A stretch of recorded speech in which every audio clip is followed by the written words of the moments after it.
Thanks for joining us again on Ruffells Ad Break, and thanks to our season sponsors Contented AI and Pegasus Bay Wine. In this episode, I talk to Mike Harrison, General Manager at OMD Christchurch. We talk about relocating to Christchurch from London, the evolution of data and technology in advertising, and why supporting the next generation of young professionals is essential. This episode is super insightful, so let's go. Ruffells Ad Break. Hey Mike, what are we doing? It's November 2024. Yeah. Thank you for coming and having a chat. Yeah, man, good to be here. Yeah. It's what a terrible time of year it is to try and squeeze in a podcast. So I really appreciate it. Everyone's trying to get everything done right. So Yeah. to join the carnage. Yeah, we haven't learned, have we? There's 12 months in between Christmases, But no, it's all good. Hey, so who are we talking to? Who are you, Mike? Give us your version of it. My version of it. Who is Mike Harrison? That's a great question. Put it on a t-shirt. Yeah, that sounds like a bumper sticker. Who am I? I'm North Canterbury lad. Yep. Born and raised, who's been out of town for like 20 years. Grew up on a farm. Spent my whole time in North Canterbury and Cheviot up until the last couple of years of school, and then a bit of time in Christchurch and studying and working here before I decided I was going to leave town, and my options were either Auckland or Europe, and I thought if I'm packing my bags I might as well go as far as I can and work my way back. London? London, yep. So I was over there for nearly 4 years. Yep. Had a ball, had my 21st birthday over there, so it was a very different time in my life. Yeah. Learned a lot of lessons, a lot of hard lessons along the way. Yeah, like? Oh, man.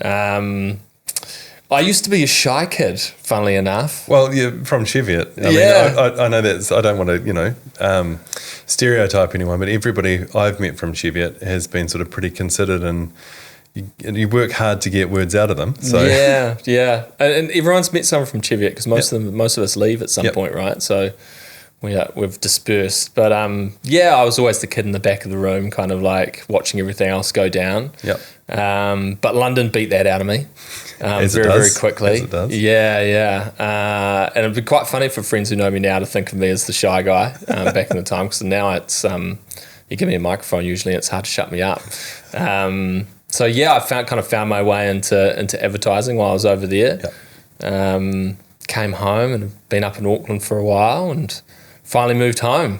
Yeah. Had the opportunity. Is that I heard someone once say that it's Christchurch is a town for boomers by boomers. Yeah. Is it hard to make the move back, or is it timing, or is it? I think I'm at a time in my life where it's a lot easier.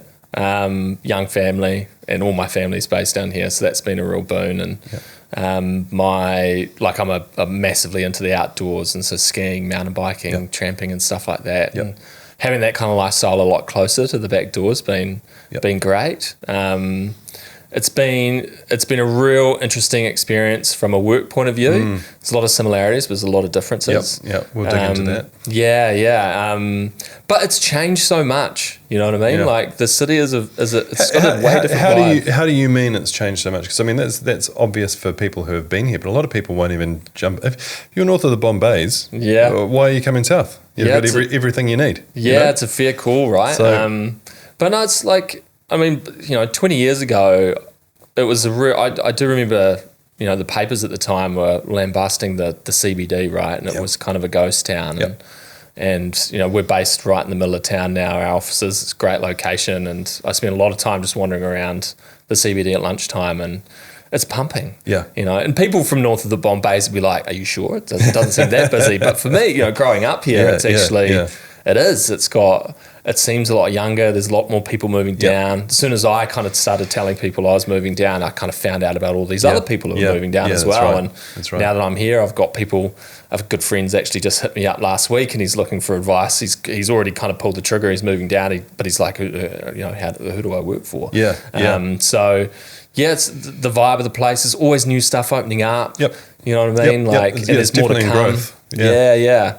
So yeah, it's, obviously the layout of the place has changed. I still have that crazy kind of deja vu thing when you walk around and you imagine buildings that used to be was there. This here on? Get a little bit lost, but no, it feels like it's got something going on. Yeah. A lot of Bianca from Brazil. She has this big network of Brazilians, and she's always talking to them, and they seem to think that Christchurch has as much going on as anywhere else. So I don't know. I think it's easy to sort of not see it if you're living with it day to day, but it's also like, I mean, the traffic's terrible at the moment. It takes me 40 minutes to get to work. That's terrible. Yeah. So in another 6 months, it'll be back to normal. Yeah. So pretty good. Hey, so what are you're a shy kid from North Canterbury off a farm, and I'm guessing that's sheep and beef. And one of how many? I've got two younger sisters. Yep. Yeah. So big brother, do you fulfill the stereotypical big brother role? You're the protective. Oh no, not at all. No. Or were you bossed around by your little sisters? I can't really control my little sisters. They're forces into themselves. Yeah, no, they're great fun. You get on with them and definitely. We've got a really tight family unit. Particularly my mum's side of the family is like a really big family. Yep. It's we've got a really close family, which is great. And what was that like growing up then? How were you keeping each other busy and? To be honest, I think we kind of did our own things. My sisters annoyed each other, and then I kind of like just disappeared and did my own thing. Most of the time I was actually spent on my push bikes. My mum wouldn't drive me anywhere, so I got quite fit quite early, hiking my way around the district on push bike to visit all my friends. Back before the days of mobile phones, you remember we used to kind of make plans on Friday, and we'd meet you under the goalposts at lunchtime on Saturday. If you're not there in 10 minutes, we're out. And hope for the best. Yeah, exactly. It was I had a blessed childhood in hindsight. I think a lot of people kind of look back and think that after time, like grew up in a beautiful area, which I still love to visit. Takes me about 3 days for my mum sort of tells me to clean my room up though, so that's about the time I slide out of there. But what a great problem to have, right? Yeah, exactly. So what were you, when you say you're sort of a shy kid, you're at the back of the class, what came naturally to you? What was it that sort of led you to where you are now? How did you get from that kid in Cheviot to having your 21st in London and then ending up back here? Well, like the things I really liked about, like particularly through my schooling, was design. I love graphic design, woodwork. I love creating things, and I still have that today. That's a real hobby of mine. And sort of growing up on the farm, and my uncle was a builder, and working on the building site, sort of learnt a whole bunch of skills, which came in a lot of very useful when I actually sort of went to do up my first house in Auckland, which was a complete bomb site. So that was great. But it was those skills that I kind of learnt through that period were something that I took through into my later education. Very early on, I was really keen on kind of graphic design architecture, and that kind of led me quite quickly into that when I got to university. Spent that whole first year, didn't put a pencil to paper and draw a thing for 12 months, and realised that probably wasn't actually what I was keen on. So I actually transitioned out and started doing a whole bunch of graphic design, multimedia tech. I'm a trained designer from out of tertiary. When I went to the UK, I had zero work experience. My portfolio was what I came out of my training with. And that's a tough ask when you hit London. Oh yeah. Learned the error of my ways. Again, another hard lesson was particularly landing in that market. So then what do? How do you live? You're dossing on somebody's sofa and you're getting bar work. Well, pretty much. So, the skills I had from growing on a farm, I started working for a building services landscaping company, Classic. I turned up in September, so it was like going into winter. Great. And so I did a few months of that work, replacing tiles on houses, pointing bricks, landscaping. And actually it was the last job I did, which actually led me into marketing, funny enough. Yeah, go on. So the job we had was a big kind of like apartment block, and we were replacing the sewer main to the street. Okay. And I'd gone around over the course of the week putting pamphlets out and notes and knocking on doors and telling everyone who lived in this building, like, don't flush the toilet on this particular day at this particular time, because we're disconnecting it from the mains. Wow. And that's not going to end well. Yeah, you can see where the story's going, right? And so I we ended up rocking off to whoever for the person who was going to kind of smash the pipe up. So old Victorian kind of like ceramic pipe, so smash the pipe out, and I lost. And so I'm poised there with a big chisel and hammer, and I took one big whack, and someone must have obviously flushed the toilet sort of around the same time, and it just sewage just erupted all over me. It was like everywhere in my mouth and my teeth, and I literally just walked off the job. I was just like, I quit and walked out. I was just like, because it was getting cold, and I was just like, man, it's like this isn't going to be a fun job in the outdoors, and that just pushed me over the edge. I think that's fair enough. Yeah, right. I think that's fair enough. So I just started looking through the classified ads in the paper, and there was an ad for Haymarket Publishing selling ads, basically, and I was like, I don't care what it is. I've come from a graphic design background. It's working for a publishing company. I don't really care. I just want an inside job. And you're driven at this point. You need to get out of what you were doing. I was just like, I was motivated. I was brushing my teeth every night. I bet you were. Oh, boy. But so I ended up starting with those guys, selling classified ads and marketing titles. And, that first 3 months, there's one thing that the UK sales industry is good at is training people. And within 3 months, all semblance of shyness was eradicated from my personality. And what was that? Was it a waged job, or was it commission based, or both? So starting out on a base rate with commission on top. But they're ruthless, like English salespeople. It's that classic thing with the boss standing over you, like call them back, and you're in tears, like I don't think you said no. It's like call them back. And I did that for about 3 months, and then I just told them, like, it's if you want, if you want me to stay, you're gonna have to give me something else to do. I can't do this. This is out of control. And sort of worked my way up through the publishing ranks, and got into events and content. I found actually my background meant that I worked really well with the designers and the guys who were actually creating the content, and which they really relish, because most of the time it's the classic sales editorial kind of challenge, right? They're always kind of usually at each other. But I was able to kind of bridge that divide, and we started to create some really good content. And my kind of career took off from that point. I started selling a lot more to agencies, and then got shoulder tapped by someone at an agency to jump the ditch. So I did that for about a year. Finished up, moved home, and then was straight into agencies. Moved to Wellington because I was sick of big cities. I wanted a small city where I could wander around and, visit my friends on foot instead of having to catch a tube. Drunk about 16 coffees a day, sort of just banging on doors, trying to kind of meet people, and managed to weasel my way into a role at Starcom, Saatchi & Saatchi in town. And that was kind of the start of my career in New Zealand in agency life, and I haven't looked back. You're still drinking as much coffee? No, not at all. I've kind of, I'm sleeping a lot better these days. I was going to say, at a certain point, it's not good for you, right? It starts catching up. But it was like that, that experience that I had kind of in the UK, I think really set me up in a slightly different kind of way. Like at the time when I was getting into advertising, and particularly media agency, you didn't study for it. It was, I remember working in the UK, and the guy I sat next to was a physicist, and someone else was a primary school teacher. And these kind of people just kind of fell into the industry at the time. And but what was the common thread? I mean, is it because they were curious, or was it because they were? Do you know? And this the thing for me, and why I really stayed in it, is I feel it's that. People who are just interested in business. You know what I mean? And like in hindsight, if I went back to uni, I'd probably do a business degree, or definitely kind of a marketing comms degree leaning towards the business side. That's what really inspired me to keep going in the industry. Is the great thing is from an agency perspective, you're working with, like, we have 30 clients, that's 30 different businesses with hundreds of different challenges they're dealing with. And that variety, there's always something different to kind of wrap your head around, and being able to kind of lift and shift experience from one category to another and apply that in an innovative way. I think that's kind of what keeps people in it.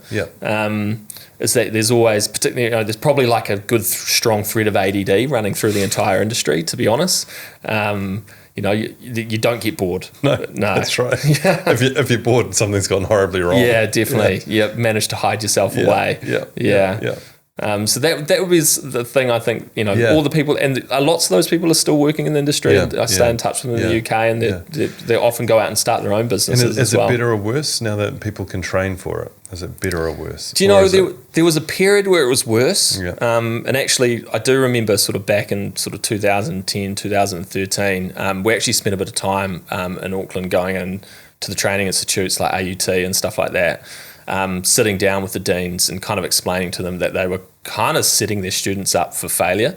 They had no core skills, and the expectations in terms of what they would do from day one were wildly out of whack. And it was really disheartening to see kids coming into the industry and not having those expectations being met, and seeing them jumping around jobs, trying to find almost like the creativity or the magic of it was being trained out of them. Big time. So that they turned up as, not knowing what to do, and you actually want people they were expecting to write strategic documents and present to CEOs on day one. And they were disappointed, right? And fairly so. So we did spend a lot of time kind of with them, kind of trying to get them to understand what an early part of a career looks like. But now, like, it's scary, the talent coming out of training institutes into the industry now. Like, we hire a bunch of grads every year, and just the skill level. And what is that? Accessibility to tools, or what is it? I think it's just probably a better understanding of what the job's about, what the career's actually about. It's more in depth than, the classic thing you ask most people, work in a media agency, explain that. But I always tell the story of my mum, who's still to this day will introduce me as like someone who makes ads. I was like, I don't make ads at all. Like, she just in trying to get people to understand what a media agency is like, is that a job? That was my dad literally asked me that. Like, well, TikTok's for learning dances, right? Yeah. It's the same thing. What was it known for at one time, and that was it. That's now burnt into, that neural pathway's burnt in. So so it's I think it's it's the attitude, the empathy, the motivation, I think, to learn. That's the big thing I've seen. We hire a bunch of grads every year, and the last time I had 5 applicants, I would have given them all jobs. They were all amazing. It was super tough to choose. Interesting.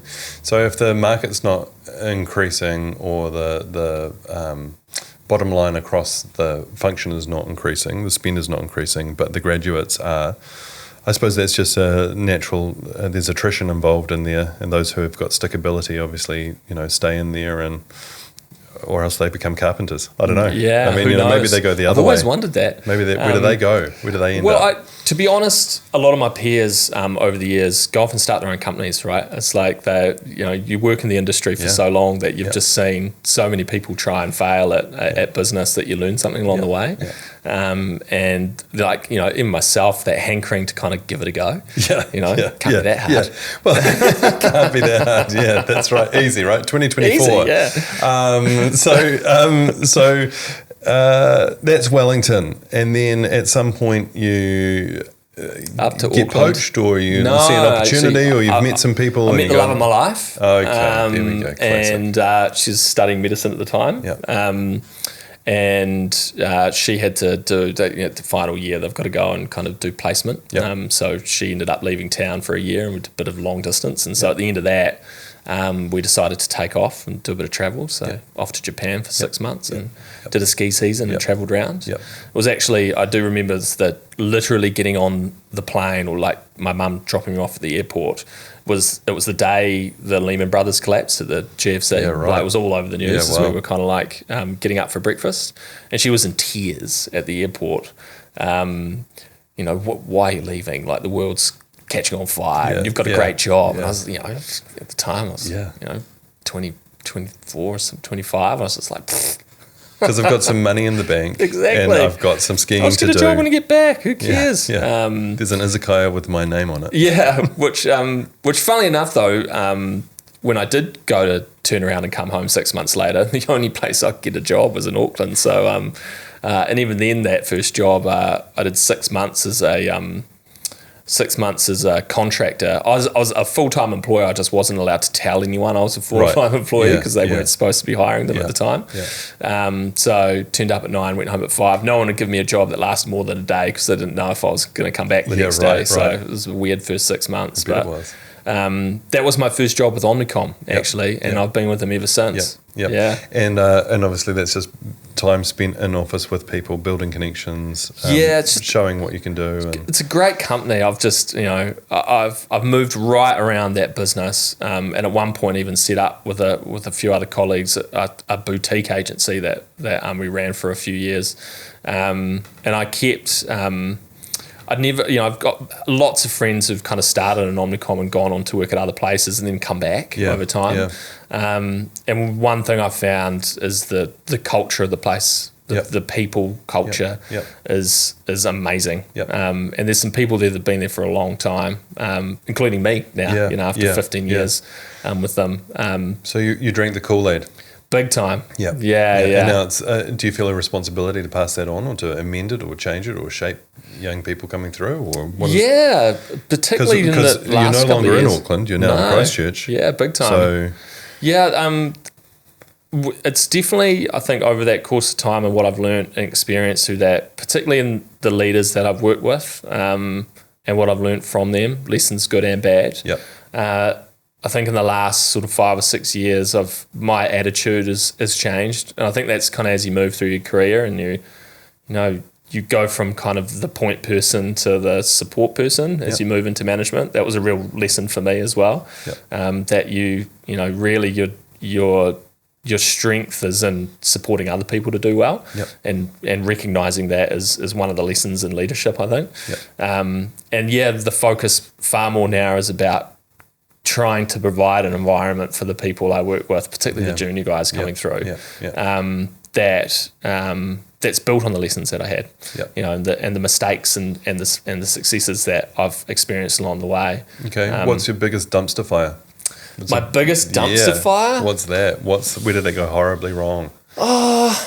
It was, I wouldn't say it was a dumpster fire, but it was a really good lesson. It was like that's so optimistic of you. That's great. And actually, to be fair, that's me. Like I always kind of like every mistake I make, I'm like, what's the lesson in this? Look, you know what I mean? This is the thread of this podcast. I think this season. Everybody's very positive about what they can learn. So talk me through it. Mistakes are, you've made the mistake. You can't undo that. So you might as well learn something from it.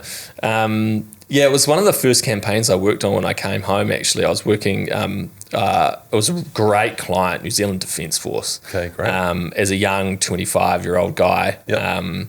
They were doing some really cool stuff, and we got this brief. It was obviously a recruitment brief, and it was trying to find people who were using the insights we had suggested that people who join the military, generally speaking, are quite into kind of adventure sports and kind of the outdoors. And I was like, this is me up to a T, right?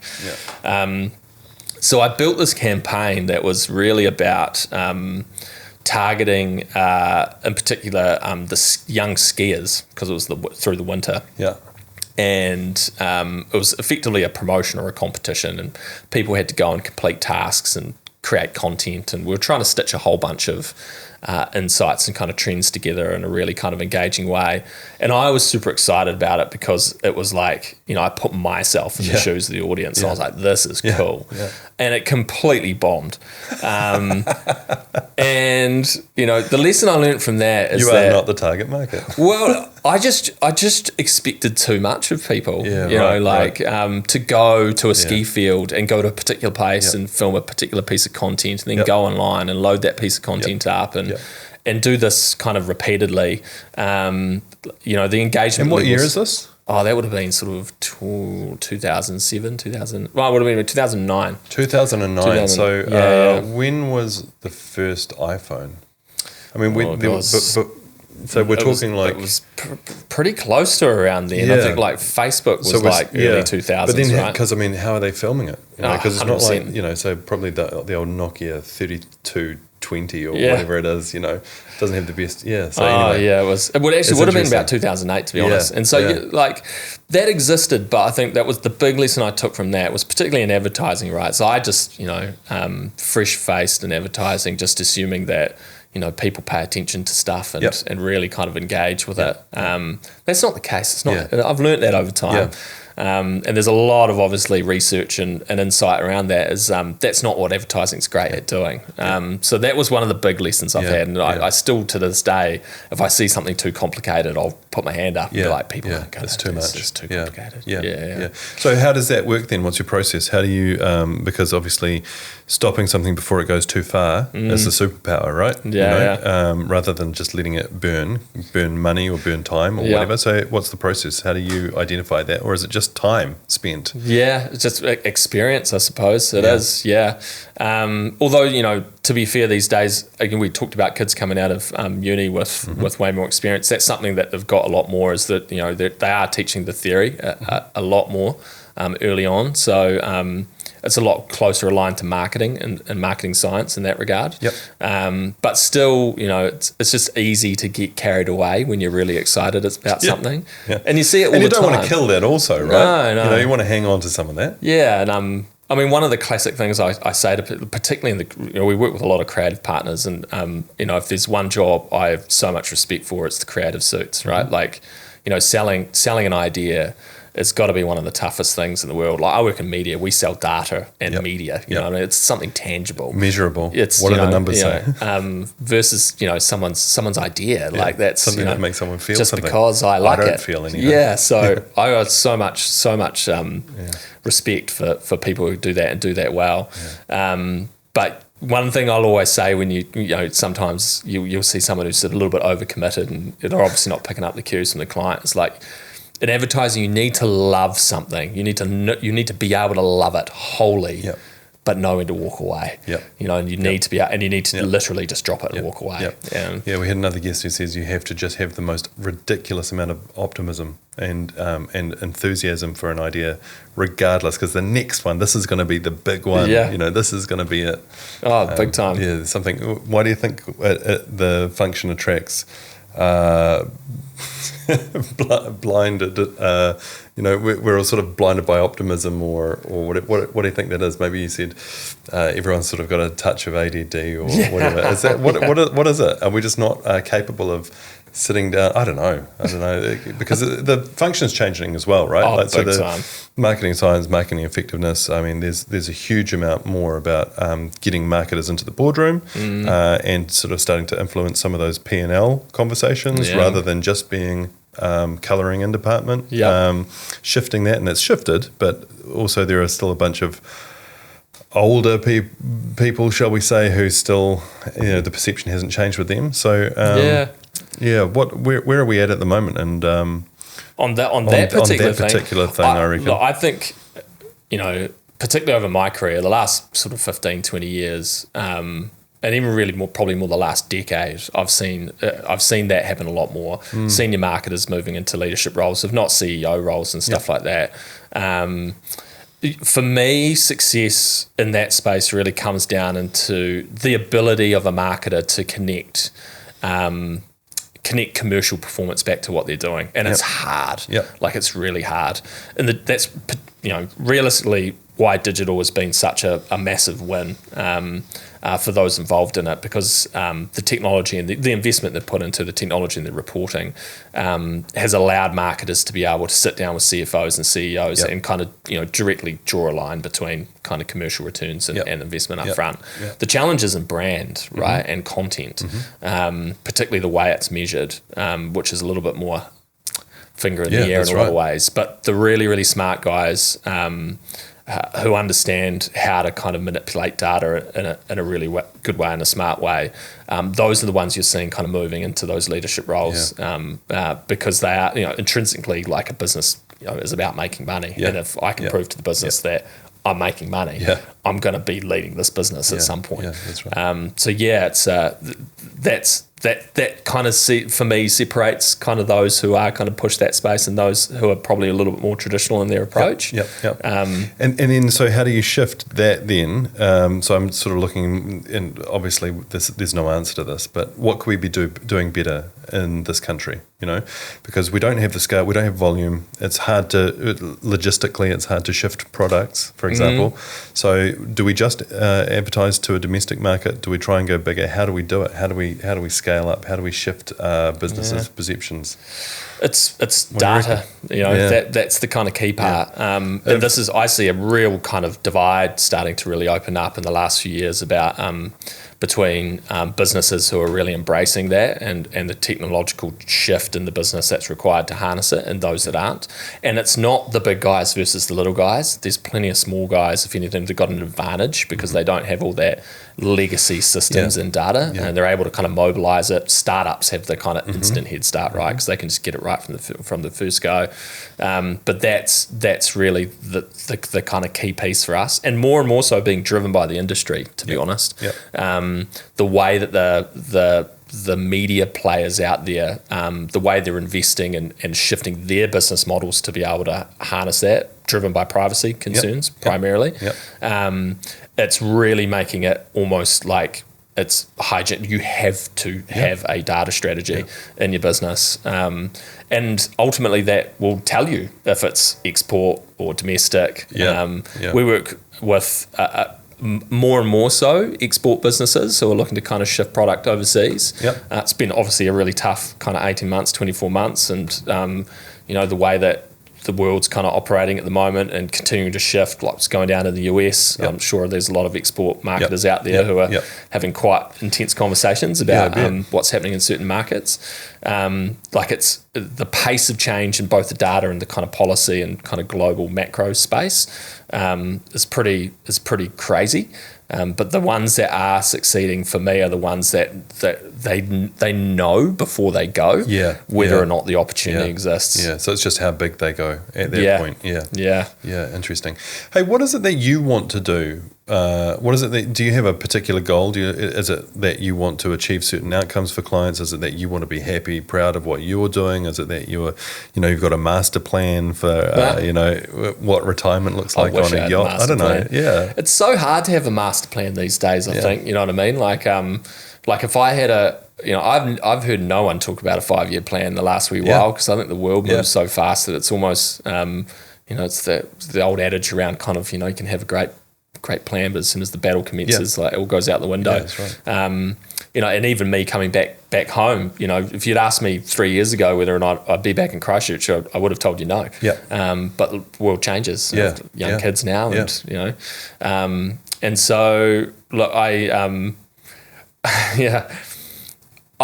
for me, my real focus about what I'm trying to achieve, 2 things. One is to kind of give as much as I can to the next generation of people coming through and set them up for success, because if knowing what I know about where the industry's going, young people coming out of training and going straight into the advertising scene, particularly the media side now, the job they're doing today is going to be fundamentally different in 5 years. You know what I mean? And 10 years, who even knows what agency world would look like, the way that technology is going, particularly AI, which we've been using for ages, but the pace and change and the impact it has on resourcing models and what we've got people doing today is having a huge impact. Supporting them to understand that the value that they bring to the game is actually up here. And it's curatorial. It's their humanity, actually. That is the point of difference. And really getting people to kind of really lean in and try and understand what they're trying to do beyond just the numbers. The numbers are super important, but it's the empathy and what that means and the strategies and strategic skills you can build off the back of that. And then for clients, for me, I just want to add value. I'm not precious. I'm not. I've been very lucky in my career to get where I am today, and I'm perfectly happy where I am. I just want to come to work and have people be genuinely, stoked that we did something really cool together. That's right. And that could be creating a really cool piece of content. They haven't tried that space before. It could be setting up clean rooms and first party data strategies. It could be doing their first annual plan for the year in terms of what they're actually looking to achieve, because they've never done that. It's been tactical up to that point. it's just being able to apply my skill set, my experience directly, which is probably one of the biggest benefits I've had moving back to Christchurch, to be honest. Yeah, why? Well, you came from a massive agency. It was like 150 people.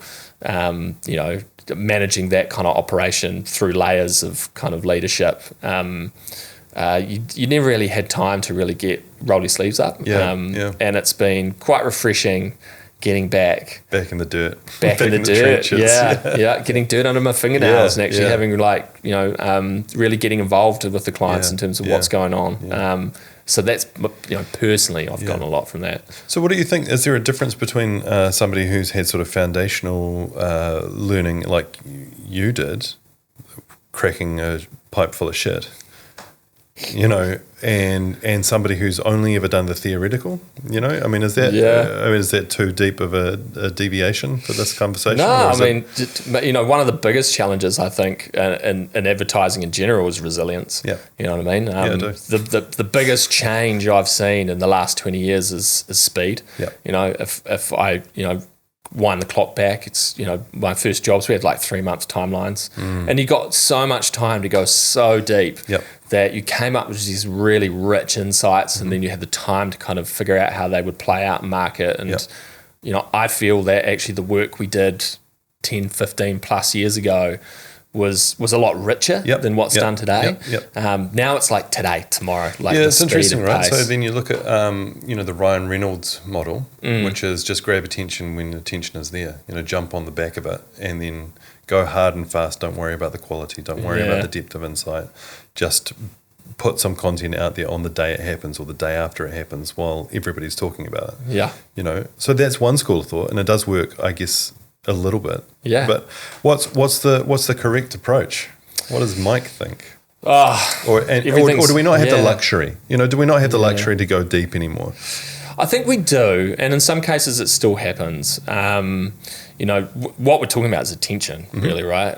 And that's what's driven that change, is that people just don't have the attention for it. And I don't know which came first, you know what I mean? Whether it was cell phones and behaviour or the content and experience we were providing via those mediums, whether that drove it. But if you look at the efficacy of advertising over time, it's reduced, and a lot of that's just because the way that we create experiences for people now is so short and so bite-sized and so easy for people to kind of browse through stuff. Unless you're Joe Rogan. There's the counterpoint to that, long form forever. And there is a growing case for that, right?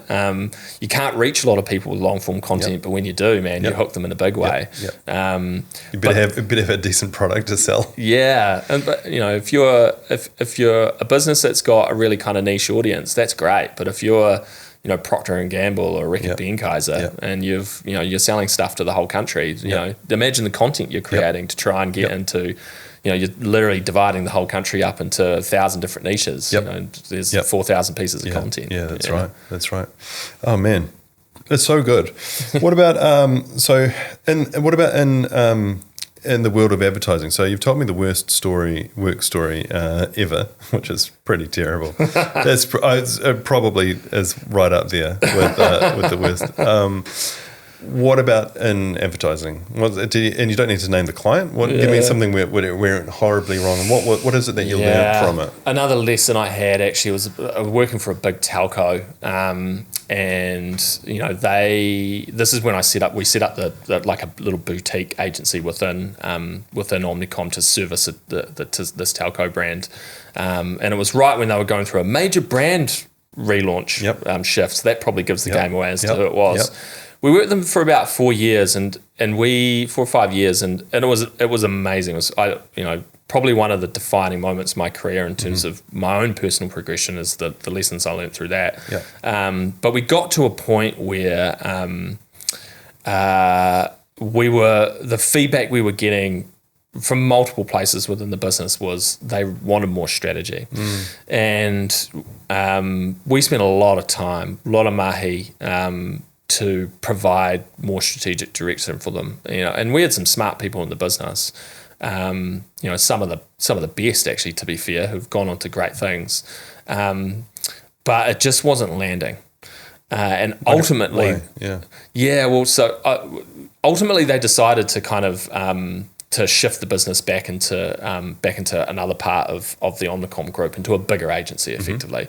And we kind of after a while, I caught up with my mates, and we were kind of trying to dissect kind of what went down, and how we kind of felt about it. And one of the kind of key observations we had and lessons we learned from that is that we didn't ask for help. From the client or from our colleagues within the group. You know what I mean? And we tried to do it ourselves, and that was a big lesson for me. Was that just like we're a bit too prideful. We'd built something really great, and we thought we were great. And in a lot of ways we were, but one thing we lost sight of was the fact that there's a lot of other people who've got great things going on as well. I think if we'd pulled in some colleagues from across the business earlier on, we would have kind of found our way through it. What they weren't looking for was strategy. What they were looking for was process. So they were asking for one thing, but they meant something else entirely. And that happens all the time, right? Interpreting that and being able to quiz. That's another lesson you learn with experience, right? Really pushing a client to figure out what's going on, and knowing how far to push before you lose the client. Big time. You're too much of a pain in the ass now. We're going elsewhere. Stop asking questions. I need something tomorrow. So that was a big one, for us, because that impacted lives. I mean, like we ended up rolling up that agency and kind of splitting the business back into the wider Omnicom group. And we still catch up with friends, and we always reminisce about how great that time was. And it was a shame we weren't able to keep it going. But for me, that's the lesson I took away. And now I ask for help straight away. I try and cheat the system. I mean, the older or the more experience you get, the more you pick up the phone faster, right? Big time. It's like, I know I'm out of my depth. Who can I talk to about this? Just as use people as a sounding board. Oh, that's excellent. What do you think about the marketing function as a whole? Are we in a good space? Do we have some smart people? Are we doing good things? Is it just that the market is tight out there, like you said, the last 18, 24 months? Is it I've got to feel, I honestly, like, we've all been in it, right? It's been pretty hectic in particular the last 18 months. And I think we've still got another kind of good 6 months plus of grind before we really start to see things return to some level of what we would term normalcy. And you've got to feel for marketers out there, because, prior to that, up to probably kind of 2020, it was good. Like, it was good time being a marketer, and a great time to drive your career forward.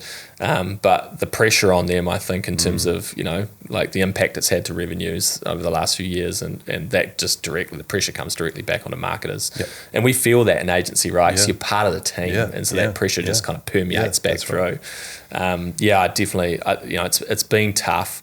I've seen a lot of people leave the industry and go on to other things. I don't think anyone's had a proper breather for probably about 3 or 4 years. It feels about right.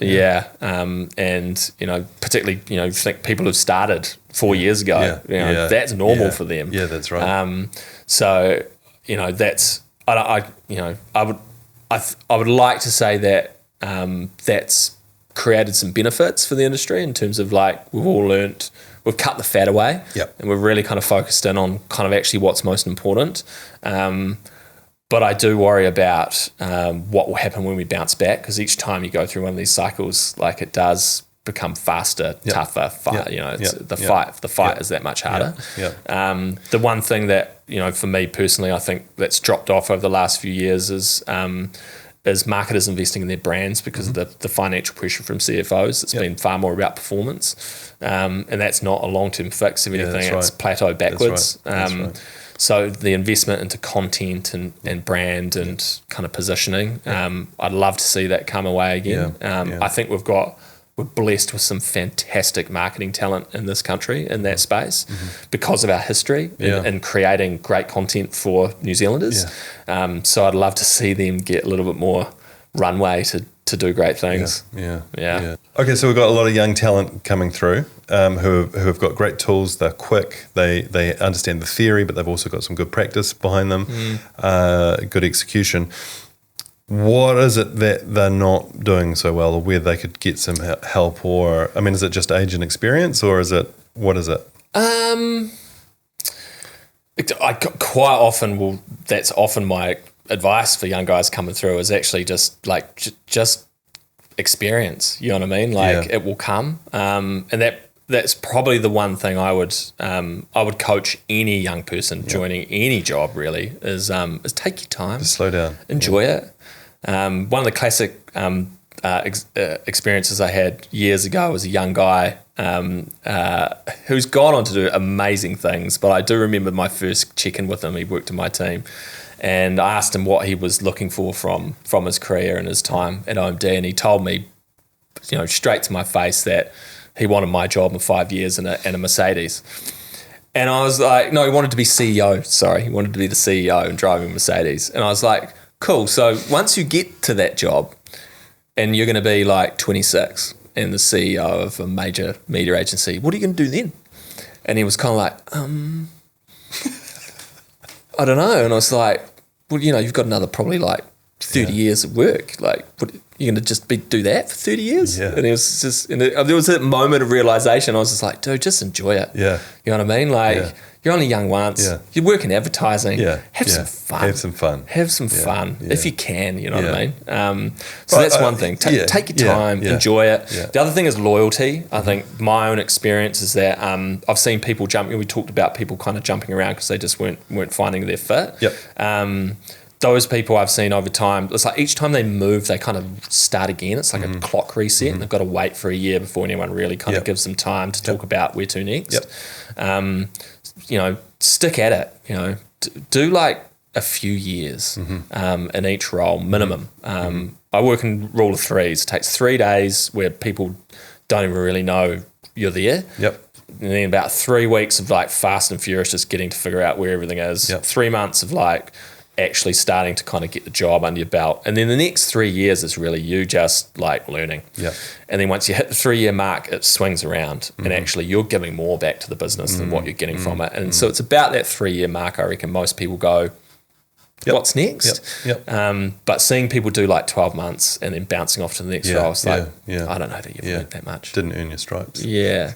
And you're not built that experience to the point where like once you've been to 3 or 4 places, now you can sit back and go, okay, I've had all these different experiences. How would I do it? That works. Pull them all together. Yeah. And that's when you see those kind of experienced leaders come into a business and they've been around a few different places. They've got great ideas because they've seen the mistakes and they've seen the successes. So take your time and stick around for a while would be the one thing I'd say. Love it. One of the things that I've noticed, rightly or wrongly, is that there's a level of competition here where there's co-opetition in Wellington or in Auckland. Okay, explain. I haven't heard this. Well, I think people they go out socially, they switch agencies, they've worked with, they take their friends with them. I don't feel like here that there's that same level of collegial, respect or whatever it is, but just there isn't like a fraternity or a community of people who genuinely want to see the industry grow. Yeah. What could we be doing better here? Yeah, big time, right? Like having spent 15 years in Auckland, the number of industry events that go on, it's like catching up with family. Yeah. You know what I mean? They've got the same challenges. Yeah, big time. And I've worked with most of them, over one the stage course or of another. Yeah, and we've all gone off and we're all kind of running other agencies or doing different things, and it's really cool getting back together and catching up and telling war stories and reminiscing about the old times. And that doesn't exist in Christchurch at all. It's very surprising for me. And same thing working in Wellington. We used to just go to each other's Christmas parties, right? There it is. It's just like there was like a month. You just wandered around town and you just go en masse to keep the numbers up. So it's that's really lacking in Christchurch.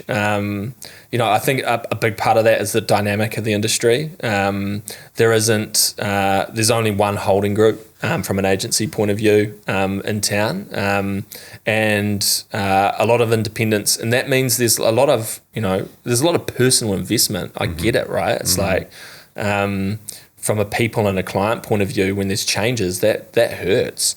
And I think it's created a bit of space between the agencies, and there isn't a lot of people moving around. Yep. People do tend to that's one thing I have noticed is that I think I honestly think Cantabrians are a hell of a lot more productive because they actually just want to get to work, do a bloody good job, and go home and enjoy their lives in Christchurch. And I've now because I'm in that group, right? I'm just like, actually, I want to get out of work on time because this is a great place to live.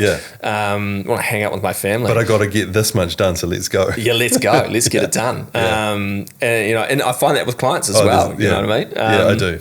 Yeah, so there's some really good sides to it, but the really sad part of it is that there isn't that collegiality, there isn't that kind of industry vibe that gets together. I think there's some efforts last year made to try and start things, get things going. And I have actually, it's a good reminder, I have actually mentioned to a couple of people that that's something I'm keen to kind of pick up myself actually, is to try and start, particularly for the younger guys coming through, where I think there's less of that kind of I suppose established kind of way of working or way of seeing how the industry works. The young guys, so they have some fun. Have some fun. Advertising. Slow down. Where's the fun? Have some fun. So I'd love to see. I mean, that is one thing I'd love to see happen more. Even if it's just catching up for a beer. You know what I mean? A bit more of that would be great. Awesome. Thanks for listening to the Ad Break team. For more on how we work or how we can help your business do better, get in touch at ruffles.co.nz. See you on the next one.